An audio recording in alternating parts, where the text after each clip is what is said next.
quoi la prochaine étape? Les exterminer comme en 39-46? Cherche la déchetterie, tu trouveras les voyageurs. Les voyageurs, ce sont les premiers que l'on a mis dans les camps et ce sont les derniers qui en sont sortis. Avez-vous perdu tout sens de la mesure? Et c'est là qu'on comprend à quel point votre proposition de loi atteint les sommets de l'absurde. Vous voulez assommer par des amendes impayables et mettre en prison des personnes qui ne respectent pas la loi. Ah oui, pourquoi?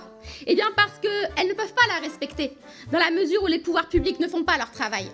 Antoine Saussard, voyageur et médiateur social, rappelle d'ailleurs souvent: l'errance est à distinguer du voyage. Ce n'est pas un choix, ce n'est pas agréable, c'est quelque chose que l'on subit. Non, ce n'est pas par choix qu'on se fait dégager tous les 4 matins d'un lieu à un autre. Où vont stationner les voyageurs pour ne pas être hors la loi s'il n'y a pas assez d'air d'accueil? Sur la Lune? Sur Mars? Ce n'est pas à eux d'être sanctionnés, mais les collectivités qui les contraignent à être en situation de stationnement illicite, car elles ne respectent pas leurs obligations légales en n'ayant pas de lieu de stationnement sur leur territoire. La vérité, c'est que vous n'aimez pas les voyageurs. La vérité, c'est que pour vous débarrasser d'une partie de la population que vous voyez comme des parasites, vous êtes prêts à les faire disparaître de la circulation en les plaçant derrière les barreaux. Et c'est quoi la prochaine étape? Les exterminer comme en 39-46? Quand j'ai annoncé l'arrivée de votre proposition de loi, une voyageuse stationnée à Goussainville m'a répondu à Bazourgi qu'ils emmerdent les violeurs d'enfants plutôt que nous qui sommes les personnes les plus simples du monde.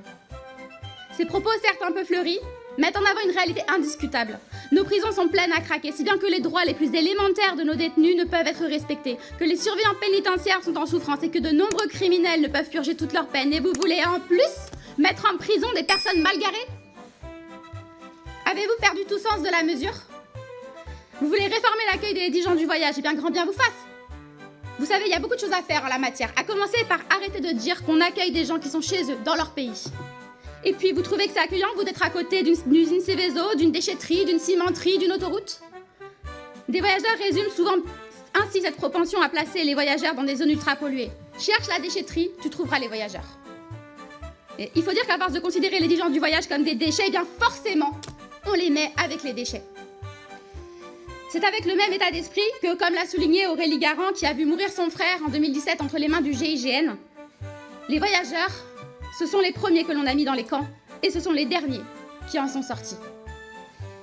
Alors collègues, cessez de vous acharner contre une partie de la population qui souffre déjà depuis trop longtemps. Renoncez à cette proposition de loi qui est à la fois raciste et liberticide.